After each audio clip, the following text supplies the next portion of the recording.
He did something I will never forgive. And the worst part? I trusted him more than anyone. I used to think my brother was my best friend. We weren't just siblings. We were a team. If I had a problem, he'd be the first person I'd run to. If I had a secret, he'd be the one to guard it. At least, that's what I believed. But I was wrong. So wrong. It all started a few weeks ago. I had been keeping something personal, something I couldn't tell anyone else. It wasn't dangerous, it wasn't illegal, but it was the kind of thing that could ruin my life in school if the wrong person found out. And I told him. I told my brother because I thought he was safe. I thought if I can't trust my own blood, who can I trust? When I whispered it to him, he looked me dead in the eyes and said, "Don't worry. I'll take it to my grave." I believed him. God, I wish I didn't. The next morning, everything felt normal. He joked with me at breakfast, offered me the last pancake, even said, "You're going to have a good day today." I didn't realize what that actually meant. The moment I walked into school, I noticed something strange. People were staring at me. Not just glancing, staring. Like I was some rare animal they just spotted. Whispers followed me down the hallway. Then the whispers turned into muffled laughter. I remember thinking, okay, maybe I've got something on my face. I reached into my bag for my compact mirror, but before I could open it, I heard it. Loud, clear, from the other side of the hallway. Uh-huh, it's her. Then the laughter exploded. Not just a couple of kids, the entire hallway. And that's when my stomach dropped. I knew that laugh. I knew those looks. And in that exact moment, I realized the only person who knew my secret was my brother. I shoved through the crowd, my heart pounding. People were pointing. Someone even shouted my name, followed by the exact thing I had told him in confidence. Word for word, like he had read it from a script. I wanted to melt into the floor. My face burned. The sound of the hallway stretched into this horrible, ringing echo in my ears. And yet, through all the noise, I heard his voice. He was there, at the end of the hallway, standing with his friends, laughing, not even pretending to hide it. I stormed toward him. Every step felt heavier. My mind was racing. Why would he do this? Why now? When I reached him, I grabbed his arm. "What did you do?" I hissed. He just smirked. That smirk, I'll never forget it. "Relax," he said. "It's just a joke. Everyone's laughing, right?" I stared at him in disbelief. "A joke? You humiliated me in front of the entire school." He shrugged, like I was being dramatic. "Don't be so sensitive. You needed to lighten up anyway." That was the moment I realized this wasn't an accident. This wasn't him slipping up. He had planned this. I didn't even have time to reply before someone behind me shouted, "Hey, tell us if it's true." The crowd burst into laughter again. I felt my eyes sting, but I refused to let them see me cry. I let go of his arm, looked him dead in the eyes, and said the coldest thing I could think of, "You're not my brother anymore." His smile faltered for a split second, just a split second. Then he laughed again like nothing happened. But in that moment, I made a promise to myself. I would get even. And when I did, he'd wish he'd kept his mouth shut. I turned away from him, walking straight through the laughing crowd, ignoring the questions, the taunts, the pointing fingers. Every step I took, my mind was building the first bricks of a plan that wouldn't just make him regret what he did. It would make everyone watching understand that I was not someone to mess with. As the school day dragged on, every class was torture. I could feel eyes on me, hear the faint sound of whispers, even when the teacher was talking. My phone buzzed constantly, messages, memes, screenshots of the exact words he had spread about me. Each ping was like a slap in the face. I didn't respond to a single one. Not yet. At lunch, I sat alone, not because I wanted to, but because no one dared to sit with me. They didn't want to get caught in whatever storm was about to break over me. That's when I saw him again, across the cafeteria, surrounded by friends, laughing like the king of the world. He caught my eye and raised his cup at me, like he was toasting his victory. I clenched my fists under the table. He thought this was over. He thought I'd just take it. But the truth? This was only the beginning. I knew something about him, too. Something no one else in this school, not even his so-called friends, knew. And unlike him, I wouldn't just blurt it out in the hallway. No, I'd wait. I'd plan. I'd choose the exact moment when revealing it would destroy him completely. And that moment was coming soon. I didn't sleep that night. I lay in bed staring at the ceiling, replaying every moment from the hallway over and over until my chest felt like it was going to burst. I kept hearing his laugh, seeing his smirk, remembering the way he raised that cup in the cafeteria like he'd won some kind of game. But this wasn't a game. Not for me. The more I thought about it, the more the anger burned, pushing away the embarrassment. I wasn't going to let him win. Not now, not ever. I knew something about him. Something that would make him crumble in front of the same people he had turned against me. But I couldn't just drop it carelessly. I had to do it in a way that would make it unforgettable. He had to feel exactly what I felt. That gut-wrenching mix of shock, humiliation, and betrayal. The plan started forming at 2 in the morning. He had a secret, one I'd promised to never tell. I didn't even stumble upon it by accident. He'd told me himself months ago when we were still close, when we still trusted each other. Back then, I didn't think twice about keeping it safe. But after what he did to me, all bets were off. I knew the exact time and place it needed to happen. Friday night, the school talent show. It wasn't just any show. The entire student body would be there, along with teachers, parents, and even a few local reporters who covered school events. And guess who was performing? My dear brother. He had been bragging about it for weeks, talking about how it was his big moment, how he was going to blow everyone away. He was even planning to live stream it on his social media. Perfect.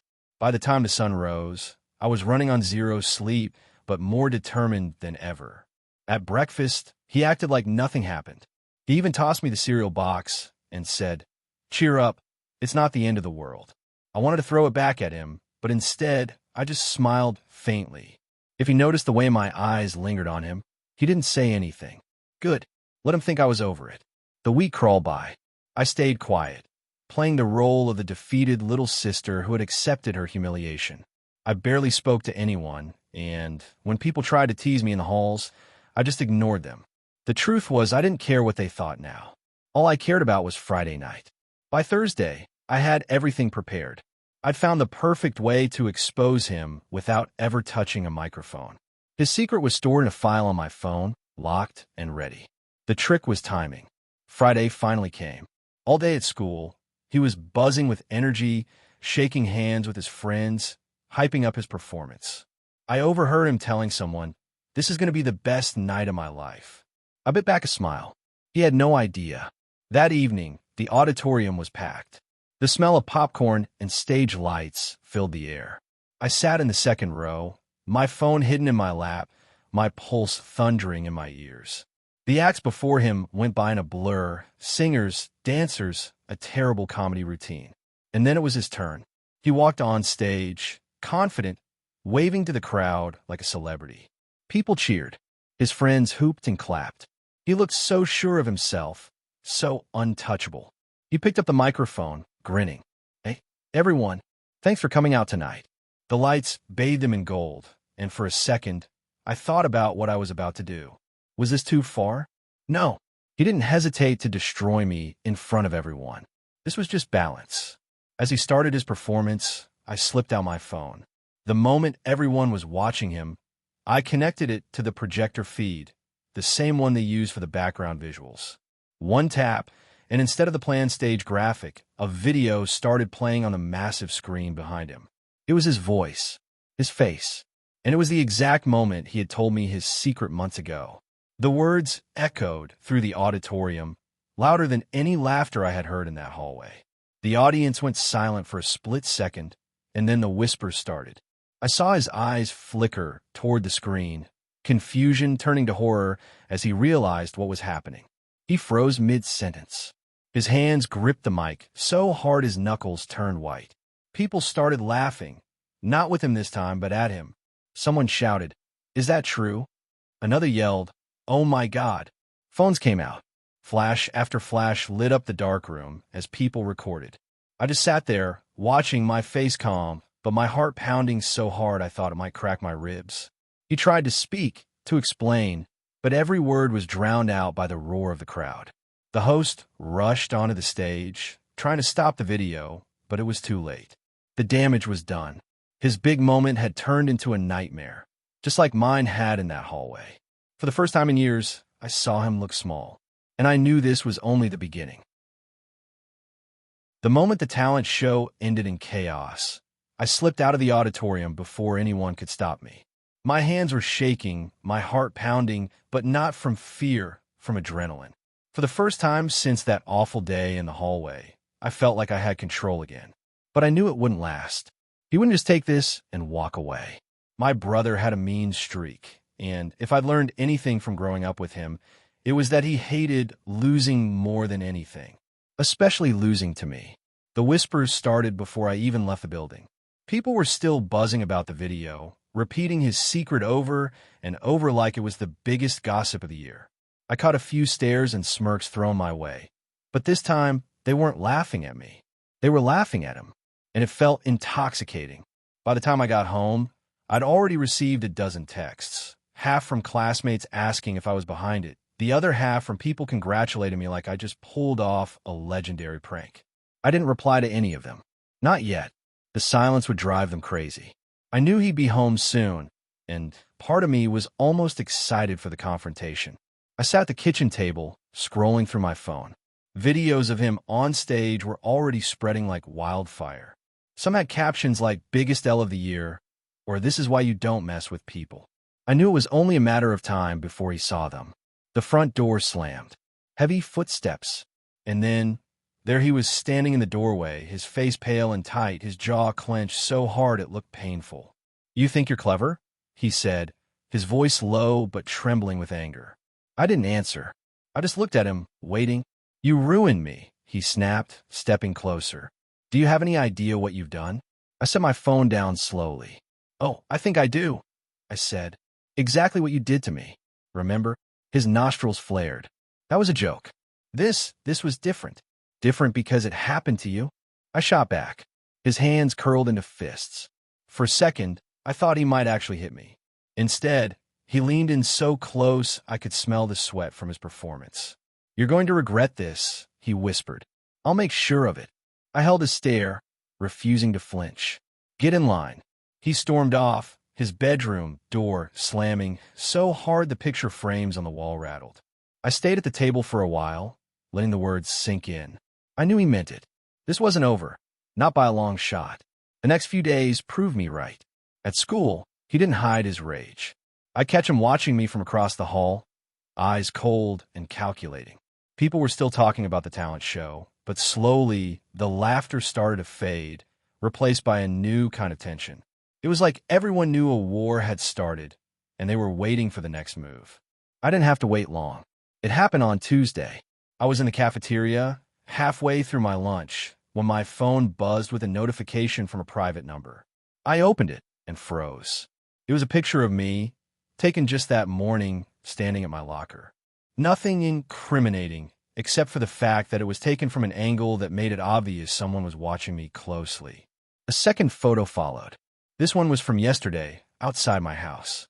Then another, from last week, in the grocery store. My stomach turned cold. He was following me, watching me, and he wanted me to know. I glanced around the cafeteria, my pulse racing, and there he was across the room, leaning back in a chair with that same smirk from the hallway.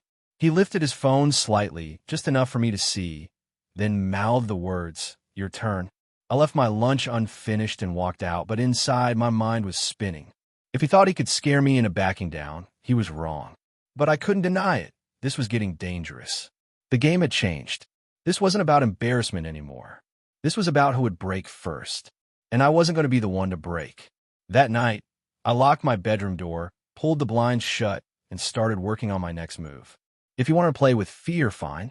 I'd give him something real to be afraid of. Something he wouldn't see coming until it was too late. I didn't know exactly how yet, but I knew where to start. By finding out just how far he was willing to go. Because once I knew his limits, I could make sure he crossed them. The next morning, I woke up to the sound of my phone buzzing nonstop. At first, I thought it was more random gossip, but when I unlocked the screen, my stomach sank. Dozens of anonymous messages, all saying the same thing in different ways. "We know what you did." Some included screenshots of the video from the talent show, with my name plastered in bold letters under captions like "Revenge Queen" and "Evil Sister Exposed." It wasn't hard to guess who was behind it. He was trying to turn the tables, painting me as the villain so people would forget what he had done to me in the first place. At school, the shift in atmosphere was immediate. The hallway whispers that used to be about him were now about me. People moved out of my way, some giving me dirty looks, others filming me on their phones. It was like he'd managed to rewrite the narrative overnight. And I knew exactly how. He was good at making himself look like the victim. He always had been. Growing up, he could get away with anything, break something, lie about it, and somehow I'd be the one in trouble. Now, he was doing the same thing on a much bigger stage. But this time, I wasn't going to let it work. I watched him from across the cafeteria that day, laughing with his friends like he hadn't just declared war. Every now and then, he'd glance at me, that smug little smile on his face like he knew he was winning. I kept my expression neutral, but inside, my mind was racing. If I hit back now, it would look desperate. No, I needed something bigger, something final. That night, I decided to dig deeper. If he was going to follow me and watch me, then I could do the same. I waited until I heard his bedroom door close, then slipped down the hall, quietly opening the door to his room. It was dark, but I didn't need light to know where his desk was. I started with his drawers, mostly junk, old homework, gum wrappers, until I found a small lockbox. My heart sped up. I'd never seen it before. I pulled it out, searching for the key, and after a few minutes, I found it taped under the desk. The box clicked open, and what I saw inside made my blood run cold. Photos, dozens of them. Some of me, some of other people from school, all taken without us knowing. There were also printed screenshots of messages and private social media posts, things he couldn't have gotten unless he'd hacked into accounts. I sat there staring at the pile, my hands trembling. This wasn't just about me anymore. He had dirt on half the school, and, judging by the way everything was organized, he'd been collecting it for a long time. My first instinct was to take everything and run straight to the principal. But I hesitated. If I did that now, the story would become about the creepy stash, and my revenge would be lost in the chaos. No, I could use this. This was leverage. I carefully put everything back exactly how I found it, locked the box, and returned it to the drawer. When I got back to my room, I started writing down every single name I had seen, every date I could remember from the photos. If he wanted to play dirty, I was about to bury him. The next day, I gave him just a taste of what was coming. Between classes, I passed him in the hallway and whispered, "Nice collection you've got there." His eyes widened for a split second, and then he covered it with a laugh. "I don't know what you're talking about," he said loudly, making sure everyone around could hear. I leaned closer. "You will." And then I walked away. From that moment, I could feel the tension between us stretching tighter and tighter, like a rope ready to snap. He stopped smirking so much. He started watching me more carefully, almost like he was trying to figure out how much I knew. Good. Let him worry. Let him wonder when I was going to strike. Every day that passed, I made small moves, dropping hints, letting him see me talking to people who were in those photos, smiling just enough to make him nervous. By Friday, I could tell he was on edge. And that's when I decided the end game was close. I had one last step to take before I destroyed him completely. I needed to get that box and make sure everyone saw what was inside. But I had to be careful. If he caught me, it would all be over. And something in his eyes lately told me he might be willing to do more than just humiliate me this time. This wasn't just revenge anymore. This was survival. By Saturday night, my plan was set. I knew his patterns, his habits, and exactly when his guard would be down. He was going out with his friends, bragging loudly about it all afternoon, which meant his room would be empty. The second I heard the front door slam and his laughter fade into the distance, I moved. My heart was pounding as I slipped into his room, shutting the door quietly behind me. I went straight to the desk, pulled out the locked box, and used the same key I'd found before. The click of the lock opening was the loudest sound in the world. I didn't waste a second. I grabbed every single photo, every screenshot, stuffing them into my backpack. But I didn't stop there. I took pictures of the contents, just in case I needed backups. Then I put the empty box back exactly how it was. By the time I zipped up my bag, my hands were trembling so badly, I had to stop and breathe. This was it. There was no turning back. My plan was simple, too simple, maybe, but devastating. Monday morning, during the school assembly, there would be a slideshow presentation on the projector before the principal's announcements. I'd been volunteered to help run the tech for it weeks ago, which gave me the perfect opening. All I had to do was swap the school's harmless welcome slides with what I had found in that box. No one could stop it once it started. Monday came faster than I expected. I barely slept the night before, replaying every step in my head, imagining every possible way it could go wrong. My stomach churned with a mix of fear and excitement. At breakfast, he was unusually quiet, barely looking at me. Maybe he knew something was coming, or maybe he just thought he'd already won. At school, I went straight to the auditorium early, carrying my laptop and a flash drive that held the files. I sat in the tech booth, pretending to check the microphone levels while really swapping out the slideshow. Every second felt like someone was watching me, but when I glanced around, no one seemed to notice. The bell rang, and students started filing in. The low hum of conversation filled the air. I spotted him walking in with his friends, laughing like he owned the place. He didn't even look at me, but I noticed the way his head turned slightly toward the tech booth, just for a second. The principal stepped up to the podium. "Good morning, everyone. Before we start, let's enjoy a quick slideshow of some of our school's best moments this year." And then it began. The first slide was normal, kids at a football game, smiling for the camera. The second was a shot from a field trip. And then the third hit, a photo from the box, someone in our class, crying in the bathroom, clearly taken without them knowing. Gasps echoed through the auditorium. The fourth slide was worse, another student in their bedroom, taken through a window. And then more and more, each one flashing up for just long enough for people to see before the next appeared. The room erupted into chaos. Teachers rushed to the tech booth, but I had locked the control panel. My brother's face had gone pale, his eyes wide, as every single piece of his collection was displayed for the entire school to see. Some of the pictures had his reflection in the corner of a mirror or his shadow on the wall. There was no denying it was him. The principal's voice was shaking as she ordered the slideshow to stop, but by then, the damage was done. Phones were out, recording everything. Parents in the back row were demanding answers. Students were shouting his name, some in disbelief, others in pure rage. He stood frozen, like he couldn't move, his friends slowly stepping away from him as if being near him was dangerous. I didn't smile. I didn't gloat. I just watched. This wasn't about enjoying his humiliation. It was about making sure he could never do to anyone else what he did to me. The principal finally killed the projector, and all eyes turned to him. He tried to speak, to say something, but the noise was deafening. Teachers pulled him out of the room, their faces grim. I sat there calm, my heart slowing for the first time in weeks. It was over, or at least I thought it was. By the end of the day, rumors were flying that he'd been suspended indefinitely. Some said the police had been called. Others said his phone had been confiscated and they'd found even more on it. I went home alone that afternoon, the house silent. When I walked past his room, the door was open, the shelves empty. I didn't know where he'd gone, and I didn't care. Standing in my own doorway, I finally let out a breath I didn't realize I'd been holding. The war was over. I'd won. But deep down, I knew one thing. People like him don't disappear quietly. And someday, somehow, I might hear his laugh again.